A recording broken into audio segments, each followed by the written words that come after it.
俾小世子做後娘。小世子同人打交，我仲幫住佢出頭一齊打。我話唔係嘅話，佢哋都唔知馬王爺有3隻眼。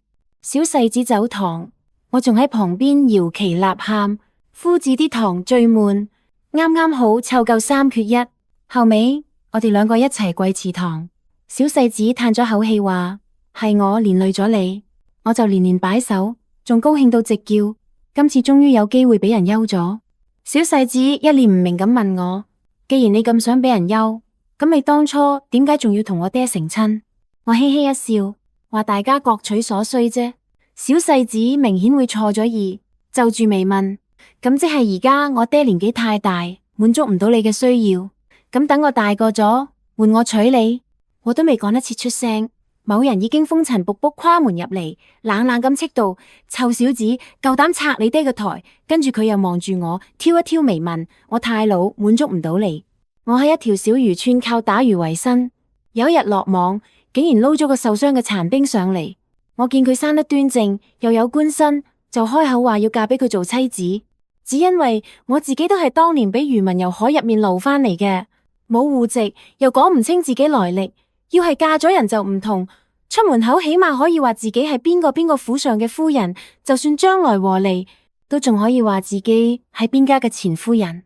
嗰人聽完我呢個協恩圖報嘅條件，眉頭皺到直情可以夾死烏蠅，沉聲話屋企有個5歲幼子。我愣咗一愣，心諗你都咁大年紀，連個仔都5歲啦。算啦算啦，你要係已經有夫人，妾身我就點都唔會做。正當我想打退堂鼓嗰陣，佢又開口話：我嘅意思係幼子生性頑劣，啱啱好缺個嚴母管教。至於夫人，早喺好多年前已經過身。呢段緣分簡直就係各取所需，要係唔結成良緣都真係浪費。於是我答應幫佢教養幼子，佢就答應娶我做續弦。3個月之後，我跟住佢返京，先至知道佢竟然係赫赫有名嘅大將軍江北王趙錢，姓趙名叫錢，係朝廷有名嘅護國良將。我都算係一人得道，雞犬升天。總之一眨眼，我就由漁村丫頭變成京城有頭有面嘅貴夫人。對於呢件事，老夫人非常不滿。本來一直積極準備嫁俾趙錢做續弦嘅京城各大世家貴女，亦都不滿。就連我要照顧嘅小世子都一樣不滿。哼，邊度嚟嘅野丫頭都配做我娘㗎啦！我避開趙錢，笑得一面狡說：野丫頭救過你阿爹條命，你協恩圖報。喲，成語學得唔錯喎，要唔要背首詩俾為娘聽下？你先唔係我娘，我係咪你娘？呢樣就要問你爹。衰女人，臭細路。比起我同世子2個針鋒相對，趙錢同佢娘更加係嘈到不可開交。老夫人話：侯府咁大份家業，唔通真係要交俾一個鄉下村婦打理？趙錢就話：佢救過我條命，我亦都已經答應咗佢。況且侯府呢份家業本來就唔係靠女人先至打理得出嚟。老夫人氣到大聲斥責，我唔同意。趙錢就話：娘，當年你提我娶妻，亦都冇問過我同唔同意。今次我想聽翻自己一次。到咗夜晚，趙錢請族中長輩出面做主，唔理眾人點反對，硬係將我個名寫入族譜。之後趙錢叫我入房，陛下急召，我聽日就要翻北疆。府入面仲有一大堆爛攤子，我應付得嚟。我搶住答道：反正真係應付唔嚟，就由得佢咯。趙錢嗰對可以夾死烏蠅嘅眉頭，由頭到尾都未鬆開過。呢一路返京，我睇得出你膽夠大，心裏邊亦都有自己主意。屋企就交俾你啦。趙錢留咗一隊親兵俾我差遣，不過男子唔可以入內院，我始終都要靠自己喺內院企穩陣腳。佢另外仲留咗一筆銀兩俾我，叫我如果真係頂唔順，就出去避一避，等到佢返京先算。所有事情都安頓好之後，我望住房入面唯一嗰張床，暫時都算係半路夫妻啦，瞓啦。我本來只係諗住一張床各瞓各㗎，等佢今晚瞓飽啲，聽日先有精神趕路。點知佢明顯係會錯咗意，堂堂9尺高嘅大漢，成塊面紅晒，縮埋一高，好似隻大蝦米咁。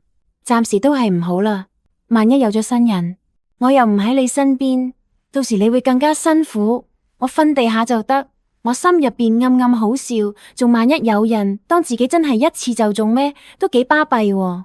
第二朝，等我一覺瞓到日上三竿，房入邊一早已經冇晒人，門口有個二等丫鬟探頭探腦，我招招手叫佢入嚟，佢急急腳走到我床前，伸手牽起床幔。奴婢叫雙秀，侯爺今朝一早已經走咗，吩咐我哋唔使嘈醒夫人。奴婢本來係喺侯爺書房伺候噶。哦，咁呢個院仲有其他人嗎？小廚房有個煮飯嘅江嫂子，仲有個一等丫鬟叫風鈴，返咗鄉下探親，依家仲未返嚟，剩低仲有幾個負責灑掃嘅小丫鬟。雙秀吞吞吐吐咁講，其他人全部都俾老夫人叫走咗。我一聽就明，老夫人擺明係想俾個下馬威我。不過以前我一個人出海打魚，依家已經有人伺候。對我嚟講，簡直係神仙日子，我又何苦同佢過唔去？夫人唔去向老夫人請安咩？雙秀一臉忐忑，我就心安理得咁飲住粥唔去。佢睇我唔順眼，我又何必自己走去討冇趣？反正佢總唔能夠叫人捉我過去，就咁相安無事。過咗2日，我得閒就食下飲下，再喺府入邊四圍行下。老夫人一直避喺後院佛堂，度都清靜得好。終於老夫人都坐唔住啦。有一日下晝，府入面所有管事婆子捧住一沓沓賬簿魚貫而入。管事嘅張媽媽開口話：老夫人有話，既然府中娶咗新婦入門，就冇道理仲要老夫人操持家務。往後府中嘅家就由夫人嚟管，呢啲係府中嘅對牌同鎖匙。話音啱落，台面上鎖匙、對牌、賬簿，嘩啦啦擺得一大堆。我心入邊直情落開咗花。老夫人呢次又係想俾我下馬威，孝道上面壓唔住我，就想喺管家呢件事上面落手，以為我一個鄉下女子唔識管家，到最後自然要低聲下氣去求佢。不過佢今次就估錯咗，管家呢回事我又唔係完全唔識。我簡單問清楚幾個管事媽媽各自負責啲咩，再吩咐佢哋以前做開乜，依家照舊做返乜。跟住就叫眾人散咗。廚房個捧媽媽行前一步推搪話：夫人，廚房個米缸已經見底，冇銀兩買米啦。我索性直接收返佢採買嘅權。廚房要幾多米，你話俾外院嘅石將軍知，叫佢依家就去買，銀兩直接去賬房支取。鋪媽媽即刻急起上嚟：唔係啊，夫人，以前廚房啲嘢全部都係我哋廚房自己採買噶，依家既然係由我管家，我自然亦可以叫其他人去買。捧媽媽即刻改口。我突然諗起庫房入面仲有幾袋陳米，應該仲頂得一陣。頂得住就頂住先，等我查清楚啲賬再算。老夫人身邊個張媽媽一面驚訝咁問：夫人原來識字，仲識睇賬簿。我挑一挑眉：點啊？你以為侯爺真係會娶個乜都唔識嘅草包反府咩？等啲管事媽媽全部俾我打發走之後，我望住台面高高一沓賬簿，都忍唔住有啲頭痛。雙秀，你識唔識字？雙秀搖搖頭。我一臉失望。你唔係話自己以前喺書房伺候嘅咩？係喺書房伺候茶水。我聽完一陣無言，心諗府入面啲人睇嚟真係要好好教一教先得。雙秀又話風鈴姐姐識字，仲識計數，計下日子應該都差唔多返到嚟。遠水救唔到近火，睇嚟都係要靠自己。好彩以前學過珠心算，計幾本賬仲難唔到我，只係計得多，始終都會腰酸背痛。後來我去花園行下蟲蟲筋骨，遠遠就見到侯府幾個堂少爺正圍住小細子蝦佢。趙子成，你撞爛咗啲嘢，仲唔快啲同我執返起身？趙子成塊細面谷到通紅，明明係你故意砸過嚟，唔係我撞爛嘅，話係你撞嘅，就係你撞嘅，執呀，快啲執！四周10幾個比趙子成高大嘅孩子將佢團團圍住，睇個樣顯然已經唔係第一次咁做。趙子成只係硬頸咁一路嗌：唔係我！幾個孩子你推我撞，冇幾下就將趙子成推跌喺花園嘅泥地上面。四周啲人仲大聲鬧佢係野孩子、野孩子、野孩子，冇娘教嘅野孩子。鬧完之後，一班人就一步而散，走去第二度玩。雙秀親眼睇住成件事，忍唔住話：呢幾位堂少爺明明都係侯爺請返嚟陪少爺讀書嘅，點可以咁樣蝦少爺？我依家就去將佢哋捉到老夫人面前。唔好去！我一手拉住上手，尊嚴呢樣嘢要靠自己爭返嚟。趙子成呢個時候已經見到企喺一邊睇熱鬧嘅我，冷哼一聲：你果然係個衰女人。佢大概係怪我頭先見死不救，我笑住行埋去，喺佢面前蹲低，再伸隻手俾佢，想唔想報仇？趙子成對眼即刻一亮，我望住佢講：佢哋咁樣蝦你，你連仇都唔識報，又真係幾似冇娘教。唔准你提我娘，點樣報仇？我梗係打返轉頭啦。但係我又打唔贏佢哋，打交都要講技巧㗎。我叫趙子成去外院揾侯爺留低嘅石將軍。佢一個上過戰場，真真正正同人拼殺過嘅人，要指點一個細路幾招，簡直易如反掌。短短10日過去，趙子成個人已經慢慢有返自信。有一日下晝，佢竟然仲主動走到我院入面，喺我面前打咗一套拳法。點啊？將軍話呢幾招好犀利㗎。我稍稍抬起頭望咗一眼，唔係幾掂。眼見小世子個樣，即刻失落晒。我又慢悠悠補多一句。不過用嚟對付嗰幾個乳臭未乾嘅細路，已經綽綽有餘。趙子成興奮到成個人都跳起，正想轉身走，我就伸手攔住佢。你有冇諗過，如果你打咗人，佢哋走去你祖母面前告狀，到時會點？趙子成握實拳頭，嘆咗口氣。祖母一定會先鬧我冇容人之量，跟住再罰我抄大字，跪祠堂。老夫人出身書香門第，一向奉行以德服人，以禮待人，偏偏性子又傲氣，唔肯向人低頭，對外人寬容，對自己人反而格外嚴厲。趙子成顯然以前食過唔少虧，慢慢先至養成俾人打都唔敢出聲嘅性子。不過我就唔同，我做人嘅道理一向都係人不犯我，我不犯人，人若犯我，我必定百倍奉還。於是我向趙子成招招手，叫佢行埋嚟。又叫雙秀攞胭脂水粉過嚟，跟住我就將趙子成畫到要幾慘有幾慘，仲叫佢喺地下碌幾個圈，將身上啲衫整污糟整爛。做好一切之後，我向佢大手一揮，佢哋上次唔係屈你撞爛佢哋啲嘢咩？今次你就索性撞爛俾佢哋睇，仲要狠狠打返佢哋一鑊。唔係嘅話，佢哋都唔知馬王爺有3隻眼。好。趙子成興奮到一溜煙跑咗出去，雙秀一臉擔心，我叫佢唔使驚，我一早已經吩咐石將軍暗中睇住，小世子點都唔會食虧。雙秀急到直跺腳，我唔係驚小世子食虧，我係驚件事穿煲，到時夫人你都要跟住遭殃啊！我笑咗笑，心諗佢今次就真係諗錯啦。到咗夜晚，成個侯府熱鬧得不得了，各房親戚全部帶住自己嗰啲俾人打到鼻青臉腫嘅孩子登門，老夫人住嘅禪院更加熱鬧，個個都係嚟告狀。不過等所有人都到齊之後，老夫人叫人將小世子帶出嚟，眾人一望，只見小世子同樣鼻青臉腫，頭髮凌亂，身上件衫更加冇一處係好嘅，而且小世子仲比在場嗰班孩子矮成一個頭，咁細個孩子一個人打10幾個，邊有可能？一時間，成班人全部啞口無言。老夫人冷笑一聲：平日我以禮待人，成日都覺得係自家孩子有錯在先，要罰亦都係先罰子成。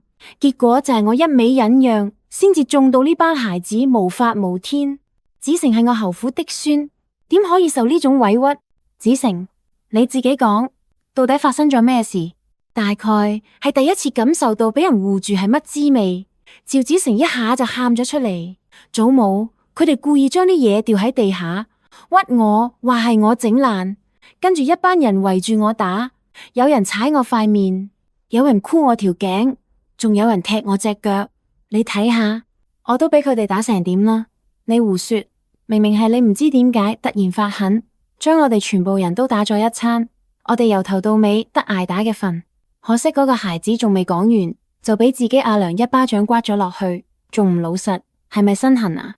你一個係咁就話啫，難道佢哋10幾個人全部都係俾佢一個人打成咁？趙子成眼眶紅紅咁話，佢哋仲鬧我有生冇娘教，話我係野孩子，祖母孫兒真係好委屈。老夫人聽到呢度，對眼一下就紅晒。好孩子，唔使驚，你娘雖然唔喺度，但祖母仲喺度，祖母一定替你作主。最後，所有孩子都俾人按住個頭逐一道歉，仲全部受咗罰，等佢哋以後都唔敢再蝦小世子。老夫人今次亦都雷厲風行，直言小世子唔需要呢種半毒還半。往後國家如果仲想送孩子入侯府副館聽學，就一定要交足束收。各家男人知道之後，紛紛備咗厚禮上門賠罪。只因趙錢如今正得勝券，邊個都唔想因此斷咗同侯府嘅關係。老夫人自然知道成件事入邊有我做嘅小手腳，不過佢平日又唔係真係唔心痛自己個孫，只係礙住面子，一向唔肯出頭。依家女子面子都有齊，佢自然亦懶得再搵我麻煩。你管家如果有覺得吃力嘅地方，可以叫張媽媽幫你。老夫人掉低呢句說話之後，又繼續返去念佛。我嫁入門咁耐，總算聽到佢同我講咗一句正常說話，諗落都真係唔容易。小世子嘗到拳腳功夫嘅甜頭之後，往後每日都跟住石將軍練武，喐動多咗，胃口自然都好咗。以前嗰啲挑食、積食、頭痛、身攣嘅小毛病，竟然全部都冇晒。小世子個奶娘高興到每日都走嚟我身邊，一開口就話夫人真係有辦法。小世子唔再同我鬧彆扭，老夫人又唔再成日挑我毛病。賬目方面仲有張媽媽幫手打理，我嘅日子一下又清閒返，真係唔知幾快活。閒得無聊，我自己整咗副牌九，教幾個丫鬟一齊推牌九。有一日啱啱好俾老夫人撞個正住，你要係咁得閒，就多啲理下子成嘅學業。夫子話佢已經2日冇去上堂，功課亦都做得馬馬虎虎。我哎呀一聲，細路仔啫，貪玩係天性，佢仲細，最緊要都係身體健康，好好長大。老夫人氣到火都嚟，小佢過埋年就6歲啦。佢爹似佢咁大嗰陣，連陛下都讚佢聰穎過人。我話呢樣又唔同，佢爹係打江山嘅，佢係守江山嘅，唔使聰明得咁過分。哼，我睇你根本就冇當子成係自己個仔。阿錢走嗰陣交代你嗰啲說話，你係咪全部忘記晒啦？我聽到頭都大埋，扶住額頭，再諗起佢爹之前叫人送返嚟嗰幾箱上好皮毛同珠寶首飾，仲有嗰封長篇大論叫我唔使掛住佢嘅信。我認真諗咗一陣，好似我呢個後娘又真係做得唔多稱職，要唔要諗個辦法管一管呢個細路呢？老夫人見我似乎聽入耳，終於欣慰咁笑咗笑。你要係真係可以管教好子成，我亦都唔係容唔落你。我心入邊忍唔住嘀咕，到底依家係邊個求人辦事啊？可惜我先管教咗冇2日，老夫人又再次氣到爆炸。今次佢連家法都請埋出嚟，要我同佢個孫一齊去貴祠堂。小世子一向厭學，偏偏夫子教書，又只識照書直講，對小世子嘅功課安排，來來去去就係領讀、背誦，再加默寫，講究嘅係唔使急住明白，書讀百遍，其義自見。不過趙子成自從親娘過身之後，性子變得極之敏感又反叛，加上父親長年唔喺身邊，祖母同下人雖然都有照顧佢，但到底始終隔住一層。私塾入邊嗰班小伙伴又成日排擠蝦佢，日子耐咗，趙子成唔肯去學堂，其實都係人之常情。要想佢回心轉意，首先就要令佢對讀書有興趣，之後先可以一步一步慢慢引導。所以過咗2日，等佢又再走堂嗰陣，我就叫奶娘將小世子請過嚟。小世子一臉唔高興，哼，就算你係我繼母，我嘅私事你都少管。我一聽就落咗，向雙壽同風鈴使咗個眼色，叫佢哋睇下自家呢位傲嬌小世子。幾個丫鬟全部掩住嘴偷笑。邊個話我要管你？我一邊摸住牌九，一邊問佢。小世子圓碌碌，對眼入邊全係疑惑。唔係夫子又告狀，話我走堂咩？夫子啲堂最悶，我向佢招招手，啱啱好3缺1，玩唔玩？趙子成對眼即刻亮到前所未有，個樣仲帶住幾分傻更更嘅可愛。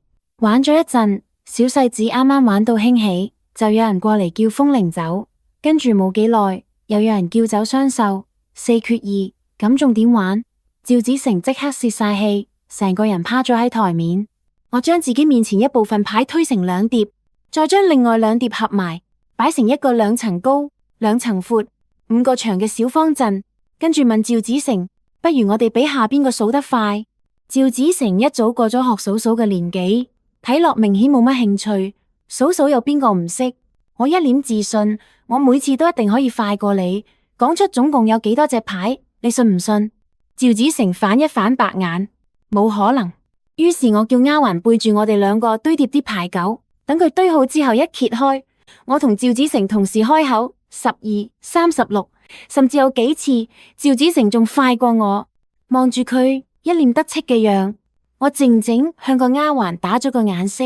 我開口56，趙子誠數到5，我又開口64，趙子誠數到6，我再答81。趙子誠終於明白過嚟，哼，你以大蝦細。我飲咗啖茶，慢悠悠引佢上吊。其實同年紀大細冇關，只要你掌握到方法，你一樣可以快過我。咩方法？趙子誠雙眼閃閃發亮，自然就係99乘法表，讀起上嚟順口又實用得好。佢呢個年紀拎嚟啟蒙就最啱不過。我仲叫啲小丫鬟過嚟同佢比賽，輸嗰個要講一個小故事俾贏嗰個聽。咁樣一嚟，趙子誠嘅興趣一下就完全俾我勾起。冇幾日時間，99乘法表佢唔單止倒背如流，仲嫌自己腦入邊啲故事唔夠多，偷偷走翻房翻書睇。見佢興趣咁濃，我仲帶住佢做各種各樣嘅小實驗，乜嘢小孔成像、自製望遠鏡、傳音筒，搞到佢成日忙到不亦樂乎。今日我哋做咩實驗？我伸手挖咗呢住趙子誠紅卜卜塊面。我都做咗咁多實驗俾你睇啦，你可唔可以都做翻一次？老師教下我。俗語都有話，學得最好嘅方法就係自己識得講俾人聽。我做你老師，你想學咩？我唉咗一聲，故意扮無作樣咁嘆氣。你都知我出身鄉野，你哋一定係嫌我胸無點目，所以啱啱成親第2日就避去北疆。你祖母就更加唔使講，成日將幽我掛喺嘴邊。我睇我呢啲好日子都未必過得長啦。我假惺惺擠咗幾滴眼淚出嚟。趙子誠一臉糾結，你又唔使咁傷心。我睇你比起嗰啲成日賣弄斯文嘅閨秀，其實強得多。雖然有時係粗魯咗少少，不過日子耐咗，佢哋一定都會好似我咁，慢慢知道你嘅好。我心入邊暗笑，呢個臭小子亦都唔記得當初係邊個見到我就喊打喊殺。我捏住條俾眼淚整濕咗嘅手帕，問趙子誠：真嘅？趙子誠用力點頭。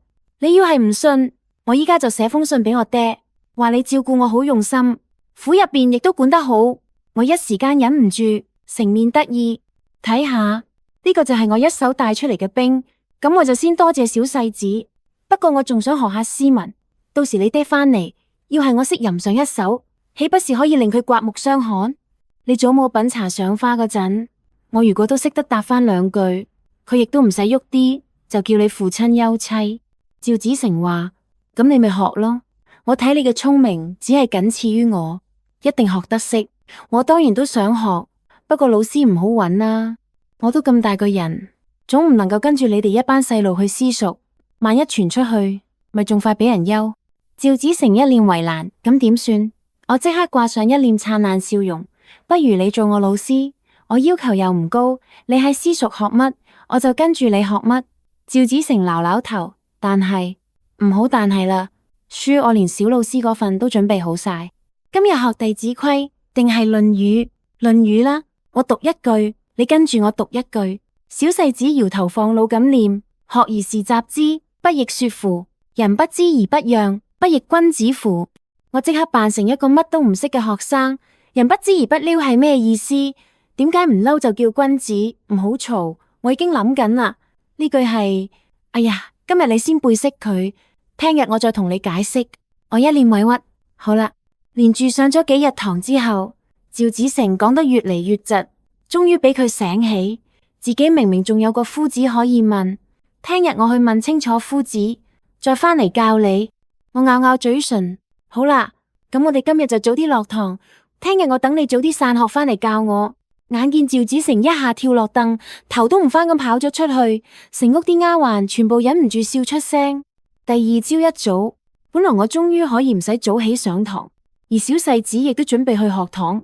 點知老夫人身邊嘅張媽媽突然帶住一班人殺到，硬係將仲縮喺被竇入面嘅我扯起身，直接拖咗去祠堂。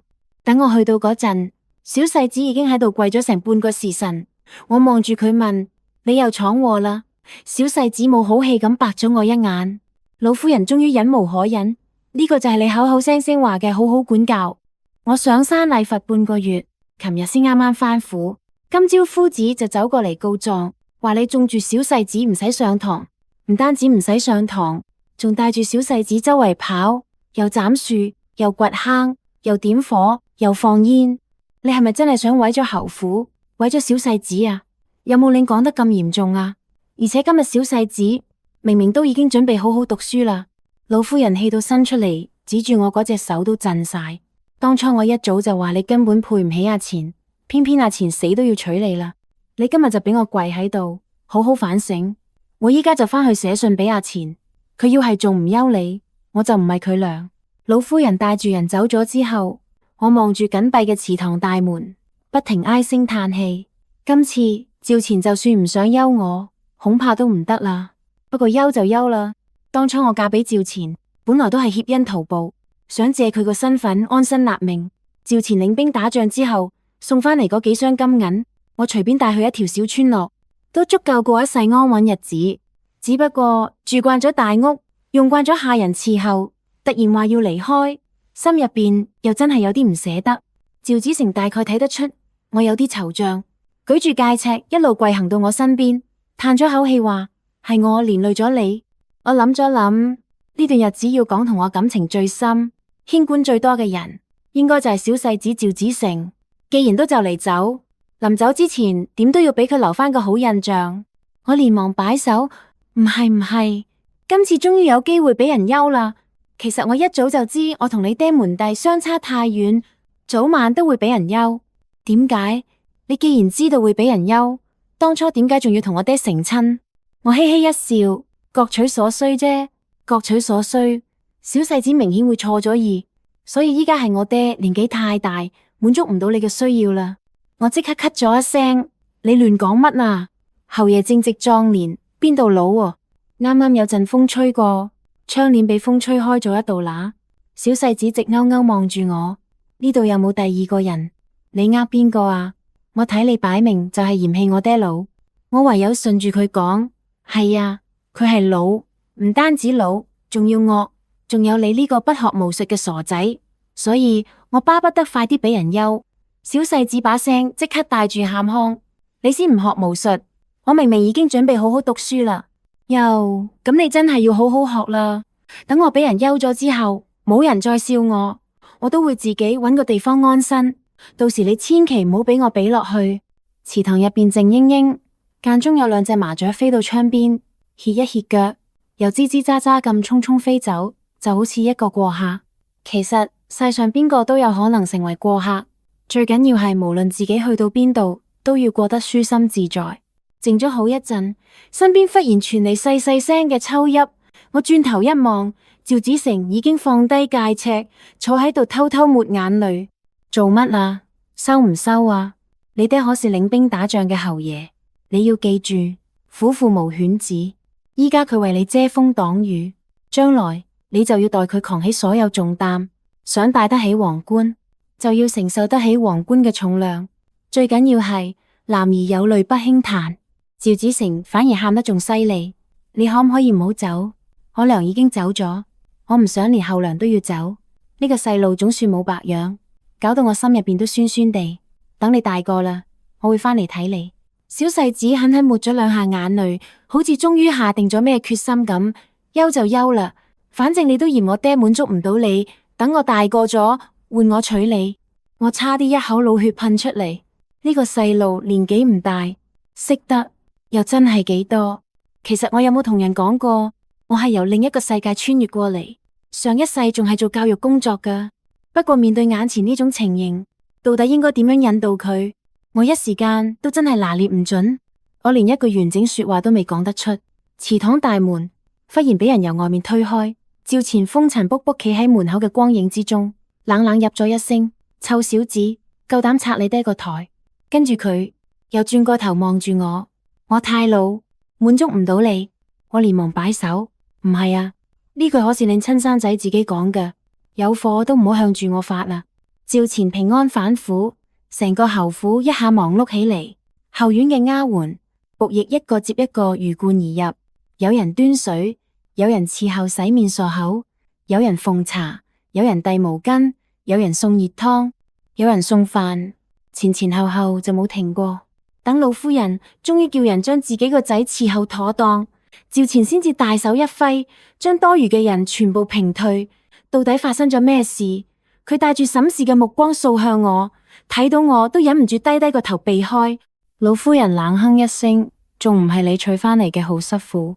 我只係上山禮佛半個月，啱啱翻嚟連腳都未企穩，夫子就走嚟告狀，話小世子由我離府嗰日起就冇再去過私塾，全部都係佢種出嚟嘅。趙錢嘅視線又轉到趙子成身上，趙子成立即跪低，爹爹，孩兒知錯。趙錢把聲聽唔出喜怒，我聽石將軍講，你呢排跟住佢習武強身，呢個本來係好事，不過習武唔代表可以唔讀書，一個連大字都唔識嘅細子，將來點樣領兵？爹哋，孩兒前幾日確實荒廢咗學業，不過琴日孩兒已經諗清楚，以後一定會跟住夫子好好讀書，絕對唔會再橫劣走堂，真係。呢個時候，小世子個奶娘匆匆跪低，侯爺明鑒，小世子確實已經改過。琴日仲叫奴婢準備筆墨紙罌，而且一準備就係2套。我心入邊暗暗嘀咕，嗰2套入邊恐怕有1套係預俾我嘅。趙錢又將小世子身邊嘅小廝叫過嚟問話，小世子確實吩咐過奴才，今日一定要準時被叫去書房，絕對唔可以誤咗時辰。老夫人同趙錢聽完都有啲意外。趙錢望咗我一眼，叫人先帶小世子返去重新梳洗，過一陣再過嚟。人一走，老夫人即刻先聲奪人，你到底玩咗咩把戲？拎得住細路，唔代表拎得到老身。我都未開口，身邊嘅風鈴已經先一步跪低。老夫人，侯爺明鑒，夫人為咗小世子嘅學業，真係煞費苦心。跟住，風鈴將我點樣一步步引小世子學算術，又點樣叫小世子做小老師教我，等佢答唔出問題，自自然然就要返私塾認真聽書。返嚟之後再繼續做小老師嘅事，從頭到尾全部講咗一遍。老夫人聽到目瞪口呆，趙錢嘴角微微揚起，眉眼亦都柔和咗好多。跟住佢又問咗幾個丫鬟小廝，大家講嘅都大同小異。老夫人再望向我嗰陣，面色終於勉強和緩咗落嚟。趙錢開口話：娘，睇嚟之前係誤會天意啦。我一下抬起頭，望住佢嗰張自然得不得了嘅側面，天醫2個字俾佢叫得仲真係幾順口。明明返京一路上佢都係連名帶姓叫我樂天醫。老夫人話：我先啱啱返府，就撞正夫子走嚟告狀，仲未有時間查清楚啫。等我查清楚，自然會還佢一個清白。我都只不過係想嚇下佢，難道真係會休咗佢咩？我心入邊暗暗講：你老人家可能記性唔係幾好，頭先明明先講完，要係趙錢唔休我，你就唔係佢娘。不過呢句說話，我自然唔敢真係講出口，費事又挑起新一輪婆媳大戰。趙錢望咗我一眼，又對老夫人話：娘，您一向賞罰分明。老夫人白咗我一眼，睇中咗乜就開口啦。我亦都唔同佢客氣，捻老人家手腕嗰串翡翠珠子，碧綠通透，一睇就知道盤咗好多年，仲係上等帝王綠。呢個年月又冇乜假貨，我眼阻咗好耐啦。老夫人一聽，即刻扶住額頭，成個人倒入張媽媽懷裏。哎喲，哎喲咁叫，佢呢個女人係想攞我老婆子條命啊！嗌完一輪，最後仲係一臉肉痛咁，除低手腕嗰串珠子，叫丫鬟遞俾我，攞去攞去。我真係未見過你咁貪財嘅女人。哎喲喂，我個心啊！趙錢竟然喺旁邊輕輕笑咗一聲。娘，我陪你。老夫人聽到呢句，先至收住聲。你哋兩夫妻一唱一和，擺明聯手計我。總之我百年歸老之後，呢啲嘢最後咪又係留俾你哋。趙錢望住我，聲音有啲沙啞，輕輕講咗句：夫人，辛苦你啦，話唔辛苦就假。唔好睇我平日喺人前好似清清閒閒，其實要打理咁大一個侯府，真係要幾辛苦有幾辛苦，比起以前靠打魚為生仲嚟得多。不過世上有邊個唔係為咗有個安穩靠山，日日辛苦經營？更何況趙錢呢艘大船確實穩得好。夜晚我梳洗完，坐喺床頭慢慢擦頭髮，趙錢就叉住腰喺房入邊行嚟行去，等佢兜到我面前，塊面又突然紅晒。夫人，我今晚瞓邊度？我向門口露一露嘴，聽講你以前多數都係瞓書房，我已經叫人幫你執好啦。趙錢挑眉望住我，我忍住笑，仲唔快啲去？難道仲想我幫你準備兩個丫鬟侍寢咩？我個說話都未講完，趙錢忽然一下衝過嚟，一手將我扛到膊頭，仲抱住我轉咗一圈，最後穩穩陣陣將我放返床榻，嚇到我個心差啲停埋。我雙腳離地，隔住衣衫都感受到佢手臂結實有力。佢眉眼深邃，雙目黑沉沉，好似深潭一樣。呢一刻眼入面就只剩低我一個。夫人要唔要親自試下？我到底老唔老？嗰一晚真係俾佢折騰得夠久。我昏昏沉沉就快瞓着之前，趙錢仲死都要追問我到底覺得佢老唔老。我硬係唔肯讚佢，費事佢一得意就唔知天高地厚。幾個月之後，宮中設夜宴論功行賞，北疆已經徹底平定，趙錢功勞最大，喺朝堂之上自然萬眾矚目。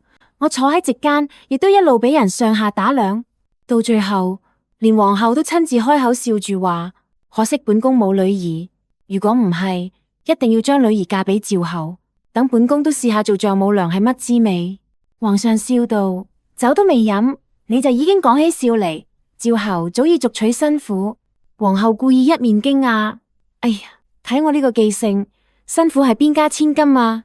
帝后二人你一言我一語，明顯都帶住試探，滿座賓客亦都開始竊竊私語，話我不過係一個鄉野女子。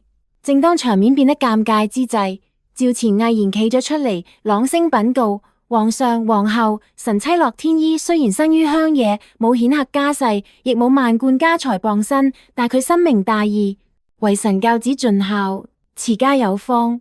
而且佢曾經同臣講過，想要立於天下，必先歸一統兵權。臣對此深以為然。得妻如此，夫復何求？我點都冇諗到，當日我只係擔心佢功高蓋主，隨口提醒咗佢一句，佢竟然一直牢牢記喺心入邊。趙錢先啱啱講完，皇后就接住話：本宮又冇話要你拋棄糟糠之妻，本宮有個侄女。你由細都見過，佢一直仰慕后爺，不如就由本宮作主，賜佢俾趙后做平妻。皇后話音一落，席間就行出一個身穿鵝黃色衣裙嘅少女，只見佢一臉崇拜咁望住趙錢。趙錢當即跪低陳情：臣早已應承內子，佢嫁臣作俗，然已經委屈咗佢，臣萬萬唔可以再娶平妻。點知嗰位貴女竟然連顏面都唔顧，急急腳開口：月兒做妾都得，只要可以長伴侯爺身邊，月兒做乜都心甘情願。我聽到心口微微一塞，暗暗心諗：趙錢，你今晚一定要瞓書房。趙錢喺眾目睽睽之下，慢慢企直身子，負手而立，當場斬釘截鐵拒絕：多謝小姐厚愛。不過趙錢心有所屬，今生今世心入邊已經再容唔下第二個人。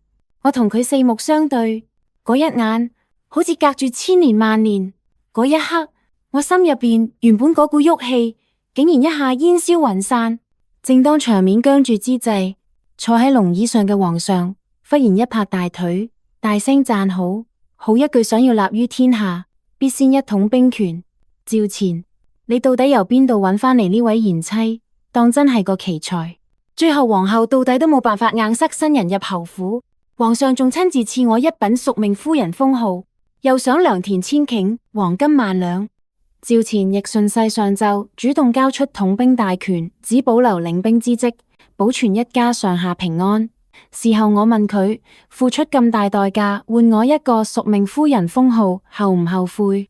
趙錢將我抱入懷裏，溫聲話：只恨懵懂年少嗰陣成親太早，只恨同你相識太遲。我亦都真係有啲蠢啦。呢片江山係時候交俾後來嘅新人去守。我笑住望佢，我同你相識，中間跨過千山萬水，我都從來唔覺得遲。後來番外入面，小世子依然每日準時過嚟俾我講課。快啲起身，琴日你問我嗰個問題，我已經全部搞明白。我依家講俾你聽，我成身酸軟，硬係俾佢由床上拉起身。趙子成，你有冇聽過一句話？擾人清夢，好比殺人放火。趙子成輕輕哼咗一聲。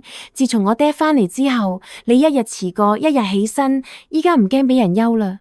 我笑住逗佢，你唔係話等你大個咗，換你娶我咩？我驚乜？趙子成塊面一下紅晒，冇羞冇臊。有一日，趙子成突然變得唔嘈唔鬧，仲成日偷偷望住我個肚。我一手揪住佢隻耳仔，搞乜鬼？老實交代。趙子成痛到紅牙咧嘴，一手拍開我。祖母話你肚入邊有小弟弟啦，唔准我再過嚟搞你。講完之後，趙子成又小心翼翼咁問奶娘話：你有咗自己嘅孩子之後，就唔會再錫我，係咪真㗎？我鬆開佢隻耳仔，改為捏住佢塊面。臭細路，我哋兩個唔係師徒關係咩？小老師。趙子成眼眶微紅，一面認真咁講：總之，我想同你講，你將來就算有咗自己嘅孩子，都永遠係我娘。講完佢自己反而怕醜，轉身一溜煙跑走咗。啱啱好趙錢由外面行入嚟，笑住問：呢個孩子點解越大越冒失？我笑住打趣：聽講我有咗新人，喺度鬧必扭啫。趙錢望住我個肚，眼神一下變得熱切。呢幾日，老夫人更加係諗盡辦法，送咗一大堆名貴帝王綠首飾過嚟，叫我日日輪住戴。我望住趙錢問：要係我肚入面懷嘅係一對雙生子，你話老夫人會唔會高興到連雙弟都掏空啊？趙錢聽完失笑，伸手將我攬入懷中。屋內紅帳輕輕翻動，屋外雀鳥停喺枝頭，歲月悠悠，往後日子安穩順遂。